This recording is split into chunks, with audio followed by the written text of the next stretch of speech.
You've done so much today, and now it's time to rest. So gently ease yourself into stillness. Feel the weight of the day melt away from your shoulders. Let your jaws soften, your hands loosen. Take a long, slow breath in and a slow, steady breath out. Feel the softness of the pillow beneath you, the gentle rustle of the night air outside your window, the way your blankets hug you like a familiar friend. You're safe now, you're warm, you're exactly where you're supposed to be now. Let your thoughts drift like little boats on a still lake. And listen closely, because our story tonight begins beneath a sky full of stars. Our story tonight begins in a quiet, cobblestone village, where the moonlight paints the roofs silver and the scent of baking bread carries through the cold, early hours.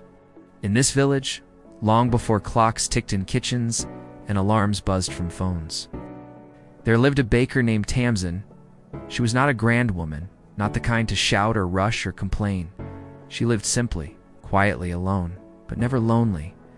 Her cottage stood at the very edge of the village, where the fields stretched out wide and dark. Above them, the sky sparkled with ancient constellations. Tamsin didn't use an hourglass or bell to know when her loaves were done. She measured her baking by the stars. Yes, it's truly every night. She'd gaze upward with flour-dusted hands and trace the slow movement of the constellations. She knew when to knead, when to rise, when to bake, all from the gentle turning of the night sky. And so, each morning, as the village slept beneath woolen blankets and dreams, Tamsin would rise before the sun. She moved in silence. Only the soft creak of old wooden floors and the whisper of wind around her shutters kept her company. She'd light her oven with a bundle of dried lavender and pine. The flames would crackle softly, a warm heartbeat in the hush of early morning. Her bakery smelled like earth and heaven, like rye and rosemary, like butter, melting over stone. But it was not just the bread that made her famous in the village. It was the peace. Children who couldn't sleep would ask their mothers to walk them past Tamsin's bakery just to smell the warmth through the shutters. Old men with aching backs would lean on their canes outside her door, pretending to stretch. But really, they were soaking in the calm. And those stars. Tamsin had names for them, not the Latin ones from books. Her names were older, gentler names passed from her grandmother's lips like lullabies. There was the weaver's loom, high in the east, whose threads moved slowly across the night like a ghost sewing dreams. There was the hearth mother, low on the horizon, whose light turned gold just before the dawn. And most importantly, there was the hour loaf star, a faint, blinking light that disappeared just before sunrise, and always, just as her bread turned golden brown sometimes. On clouded nights, when the stars were shy, Tamsin would place her hands on the wooden windowsill and whisper, "Hearth mother, show me the time."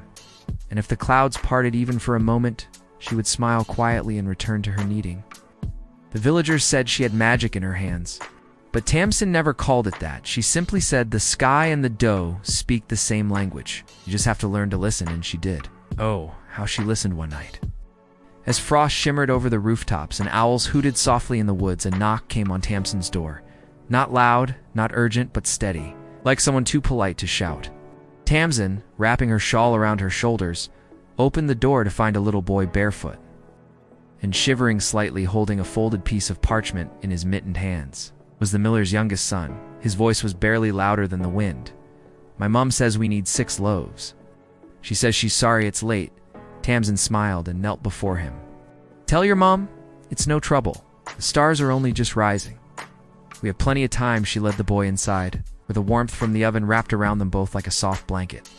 She handed him a cup of warm oat milk, sweetened with honey, and showed him how she watched the stars through the little round window in her oven door. "See that one?" she whispered. "That's the weaver's loom, when it sits right above the chimney smoke. It means the dough is ready to rest." The boy's eyes widened. "And that one?"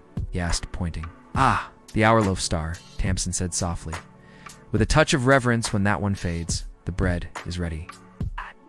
Just like magic. And so, while the village slumbered, the little boy curled up in a chair near the hearth, and Tamsin continued her work. Her fingers danced through flour, her breath steady and calm, her eyes sometimes closed, if she could feel the stars moving, even when she couldn't see them. The dough sighed beneath her palms. The fire popped and murmured like a sleepy storyteller. And outside, the night continued its slow, quiet turning. When the bread had finished rising, Tamsin showed the boy how to score it with a knife not too deep. she said, just enough for the bread to open its eyes while it bakes. The boy giggled and asked if bread had dreams to Tamsin, only smiled. Everything that rises must have a dream in it. She replied gently, that's what gives it life.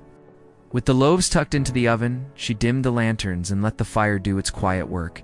The flames danced across the stone walls, casting shadows that looked like giants bending over in sleep outside. The wind brushed softly against the window panes. Like a cat curling up beside the door, the boy was nodding off his cup, now empty and held in his lap like a treasure. Tamsin gently took it from him and laid a warm woolen shawl over his legs.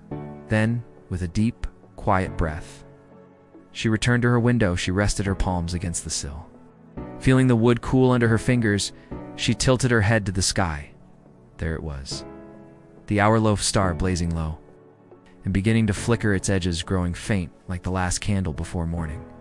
She whispered, "Thank you," and turned back to the oven. She didn't rush, she never rushed. Instead, she opened the door slowly, letting the warm breath of the hearth sigh into the room. The loaves were golden, crackling softly, their crusts split just enough to smile. She lifted them onto the table one by one, each one like a gift. A little sun wrapped in scent and softness. The boy stirred as she set them down beside him. He blinked sleepily, then smiled at the smell. "Are they ready?" She nodded. The hour loaf star never lies. He laughed a small, sleepy sound. "My mom says I'll be a baker too, then listen to the sky." Tamsin replied, "It always knows when you're meant to rise." She wrapped the loaves in thick linen and placed them into the boy's basket. She opened the door for him, and together they stepped into the soft blue of pre-dawn.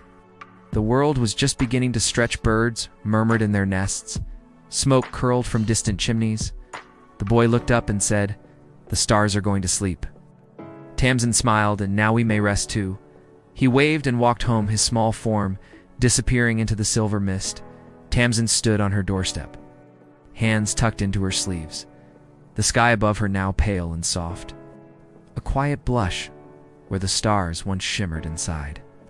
Her hearth was still warm. The scent of bread still clung to the walls, and in the silence that followed, she closed her eyes and listened.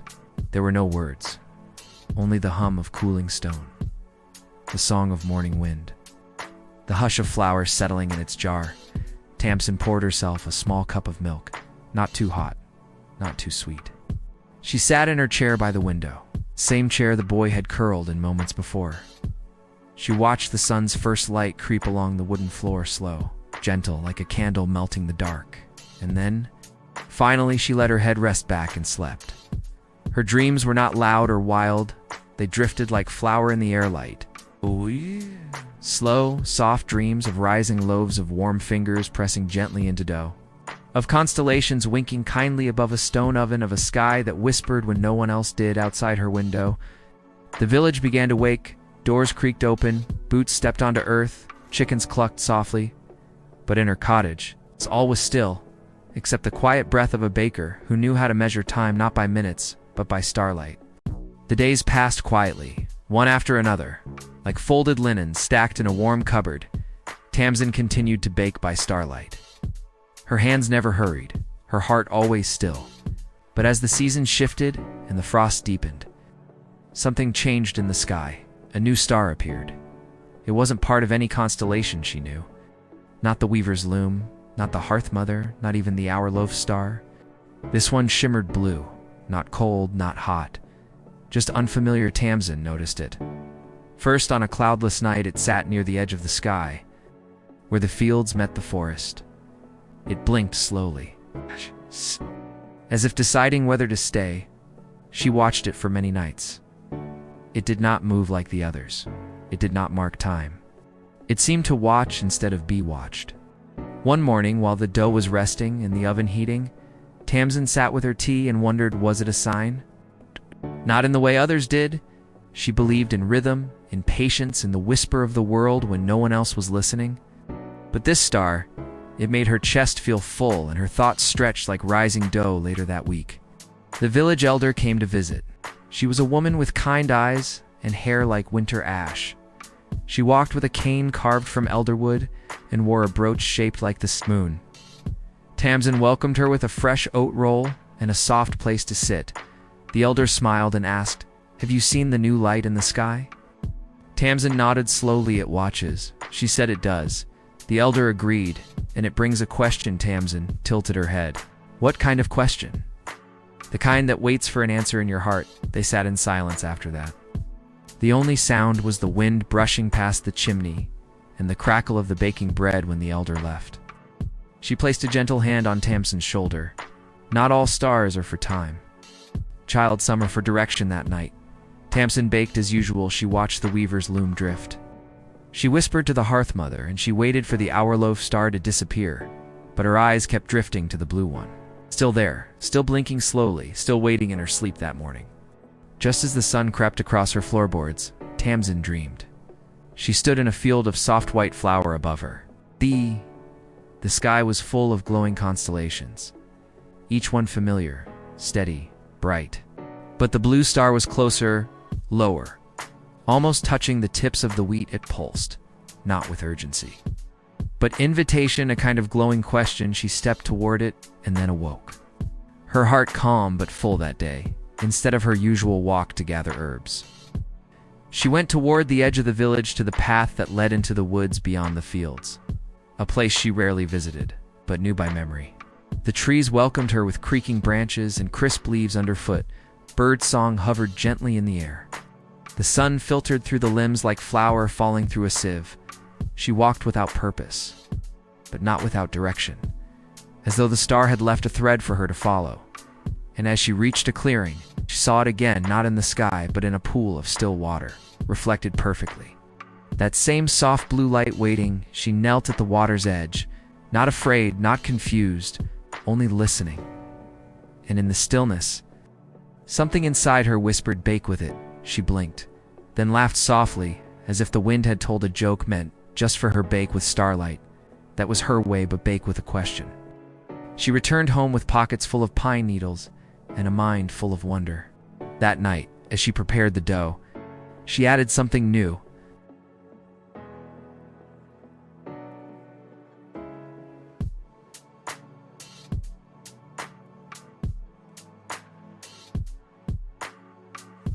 Braided them like the stories her grandmother once told, and baked them by the rhythm of the stars. As always, but this time, she watched the blue one, only the blue one, when it pulsed brighter. She opened the oven, and the scent that poured out was unlike anything she'd ever made. It smelled like snow and sunlight, like something ancient and gentle. She broke a small piece, tasted it, closed her eyes. It was sweet, but not sugary, warm, but not hot. It tasted like memory, like something she hadn't yet lived, but somehow already remembered.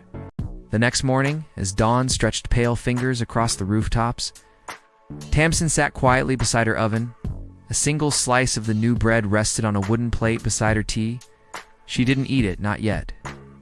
She simply looked at it. The crust shimmered faintly, not like sugar, not like glaze, but like frost under moonlight. She thought of the dream of the field of flower of the stars. Gentle invitation.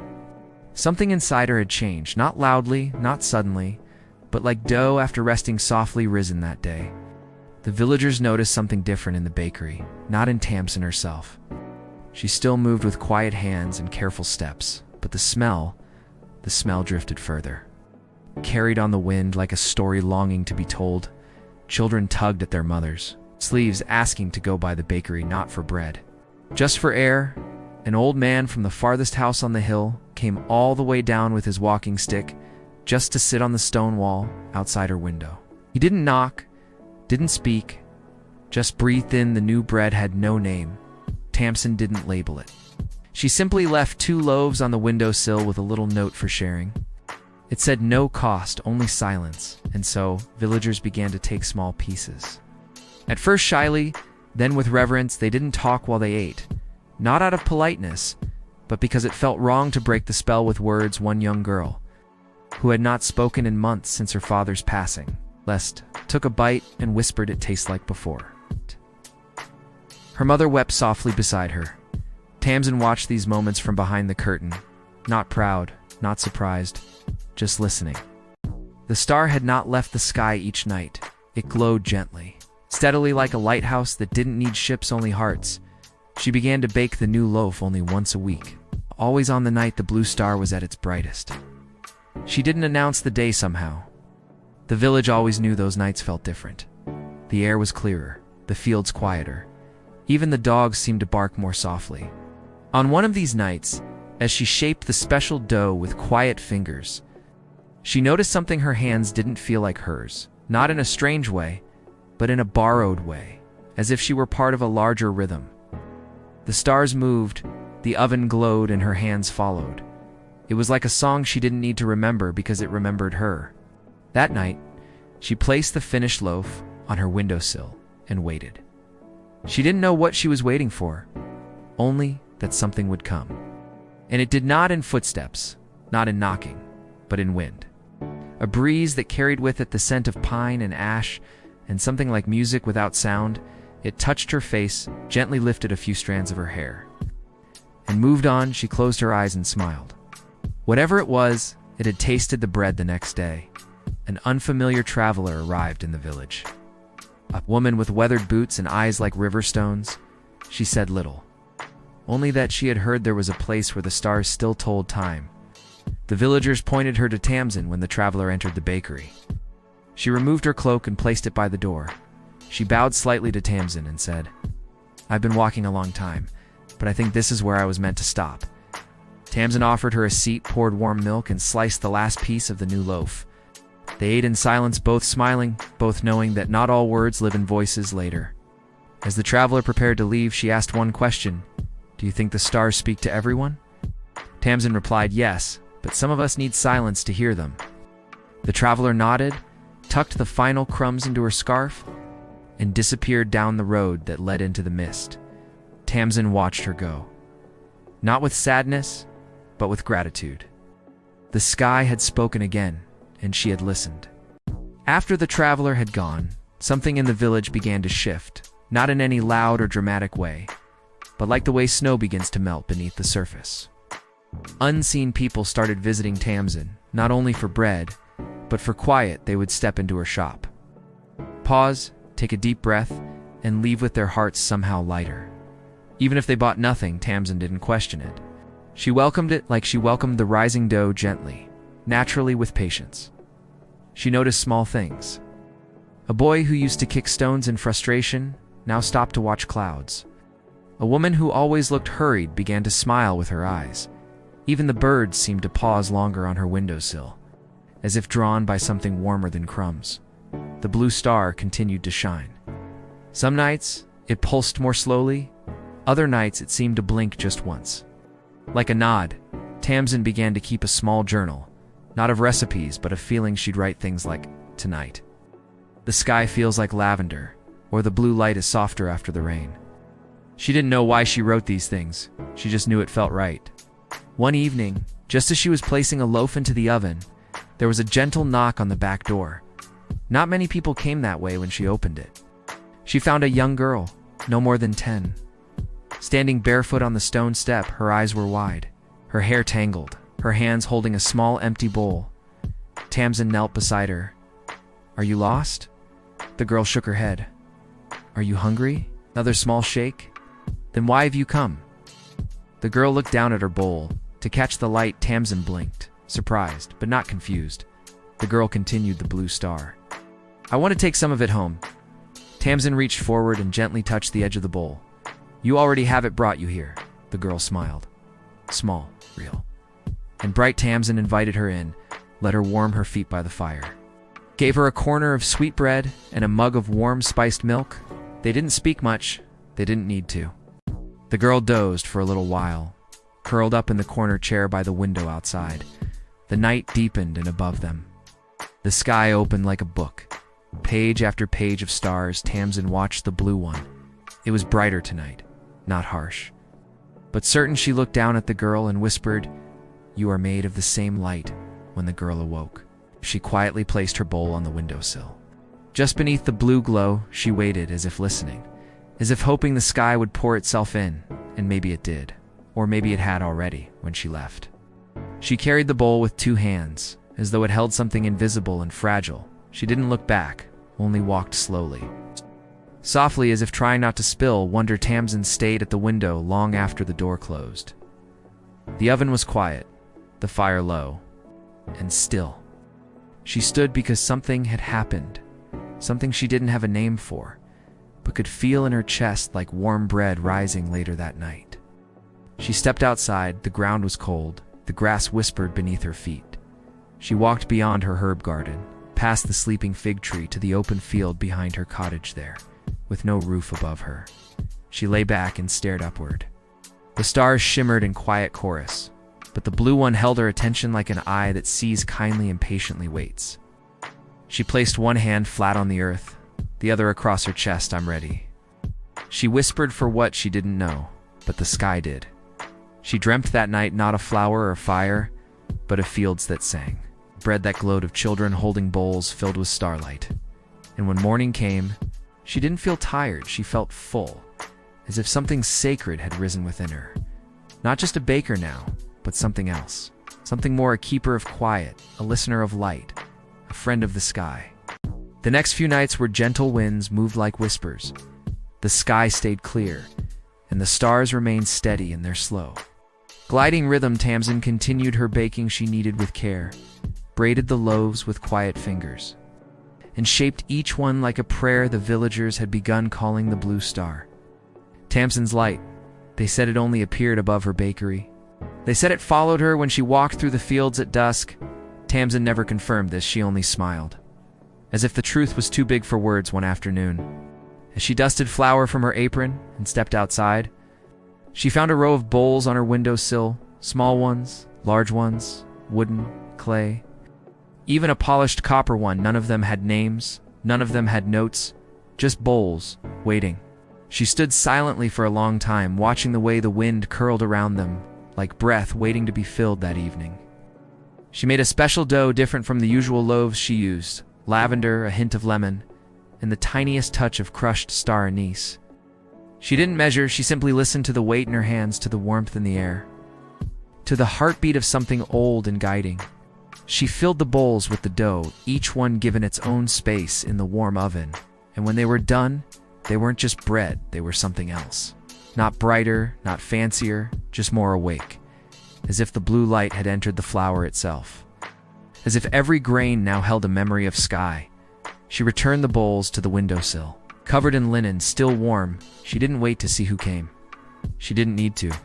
By morning, they were gone, but in their place someone had left a small book, hand-stitched, wrapped in twine on the cover, one word pressed in gold: "Listen." Tamsin untied the twine slowly, her fingers moving like they were turning pages made of wind. The book was filled with short lines. Not quite poems, not quite recipes.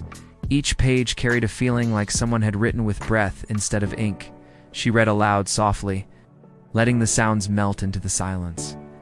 "Let the sky shape your silence. Let flower remember. Let time rise slowly," another page said. "There are stars inside you waiting to be named."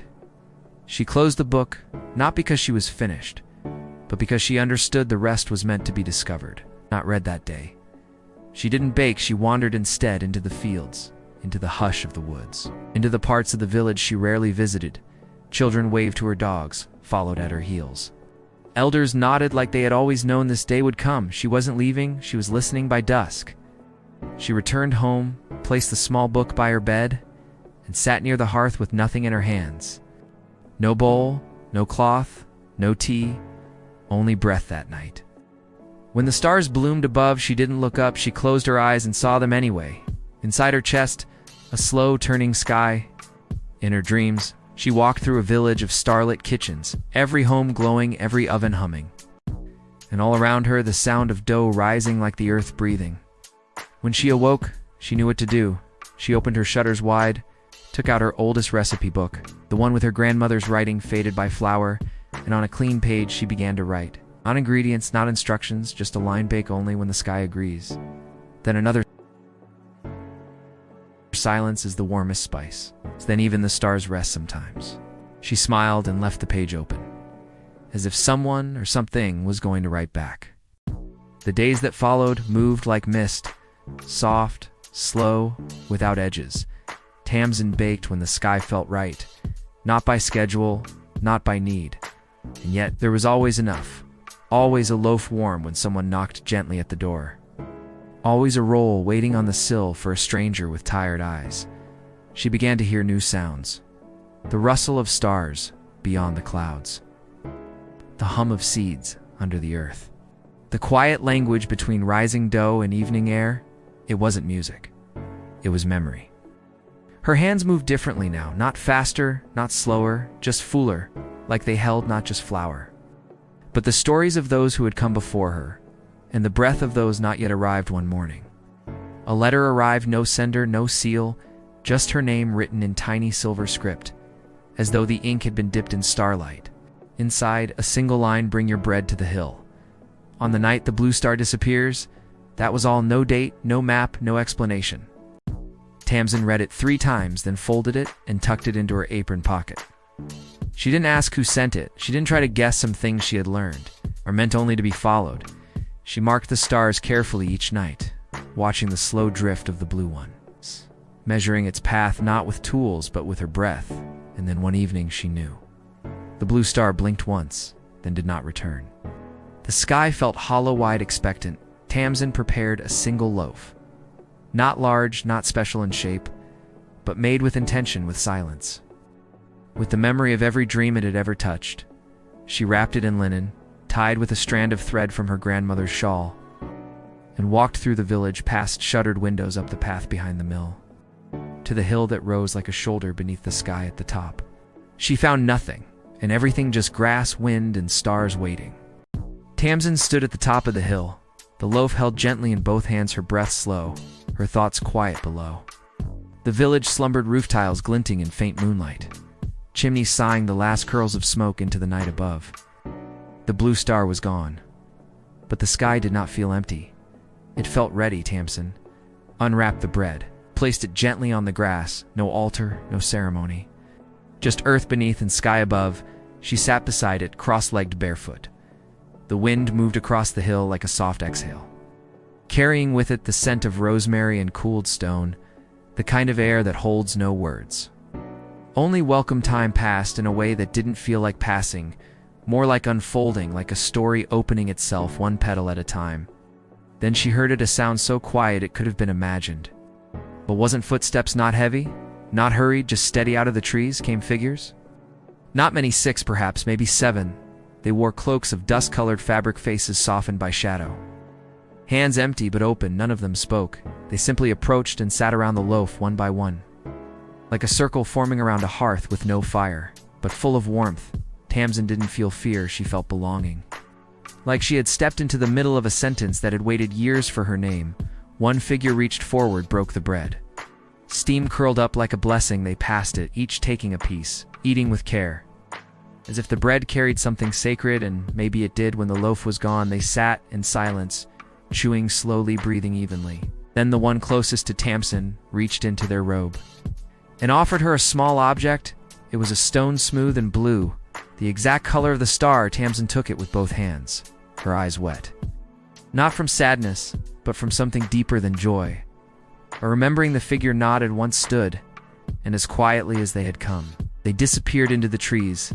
Tamsin remained stone in hand, heart open, and above her, in the sky that had once held the blue star, a new constellation began to shimmer, one shaped like a loaf, a bowl, and a flame. Tamsin walked home slowly that night, the blue stone cradled in her palm. It pulsed faintly, not with light, but with memory. Each step felt wrapped in hush. The grass beneath her feet soft with dew, the wind no longer restless, but steady like a song that knew all its notes. She didn't light a lamp when she entered her cottage. The moonlight was enough. She set the stone on the windowsill, right where the dough used to rise, and watched as its quiet glow painted soft shapes across the wooden floor. She didn't bake the next day, or the day after. She simply rested, drank warm broth, listened to the silence that lingered like perfume. The villagers noticed the stillness, but did not disturb it. They left baskets of fruit and jars of honey on her doorstep, whispered prayers when they passed her windows. They knew, even if they didn't understand, that something had ended, and something else was waiting to begin. On the 3rd night, Tamsin returned to her oven. She didn't prepare ingredients, didn't gather herbs, didn't weigh flour. She just opened the door, placed her hands on the warm stone inside the oven. It was cool, but not cold. Like a friend waiting quietly at the end of a long conversation, she closed her eyes and breathed, not deeply, not with purpose, just enough to feel that she was here and still herself. The stone on the windowsill flickered gently, and outside the stars turned one by one. They rearranged themselves, as if erasing an old sentence to write a new one. The constellation shaped like a loaf glowed slightly brighter, its outline gentle, its message simple. You've fed more than hunger. Tamsin opened her eyes, looked around her quiet cottage at the flour-dusted shelves, a spoon carved by her grandfather, the chair where the traveler once sat.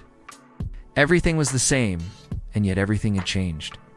She lit a single candle, not to see, but to honor the dark. The kind that holds dreams gently. The kind that doesn't rush the dawn. She walked to the little table by the window, took out her journal, and wrote one final line, "Some stars live in bread." Then she closed it, tied it with twine, and placed it beside the blue stone outside the village slept. Wrapped in a blanket of quiet, Tamsin stepped onto her doorstep barefoot. Holding nothing, she looked up at the night sky, now scattered with stars that felt somehow closer, more familiar, like old friends who had finally spoken. She smiled, not because of joy, not because of peace, but because she had given and been given. She turned to go back inside and paused, listening. Somewhere far off, someone was singing a child. Perhaps, or a traveler by firelight. The words weren't clear, but the melody reached her heart like flour sifted through silence, like heat rising through stone. She whispered, "Thank you to the wind, to the stars, to the story that had carried her here." Then she closed the door gently and let the quiet wrap around her like dough in a resting bowl. That night she slept deeper than she ever had before. Her dreams were not of stars nor of bread, but of still water, of open hands, of footsteps returning to soft earth. And when morning came with the light just brushing the edge of her window, she did not rise to bake, she rose to breathe, to feel, to be. And that was enough in the days that followed. The villagers continued to tell her story of the baker who timed her bread by stars, of the blue light that only she could follow, of loaves that healed silence, and bowls that caught wonder. They said her oven never cooled, even when no fire burned. They said the scent of her bread still wandered through the village at dusk, carried on the wind like a blessing, and above it all, the sky remained clear, steady, glowing. And in the place where the blue star once watched, a new light rose, not a star, not a flame, but something in between. And those who looked up swore they could smell warm bread in the sky.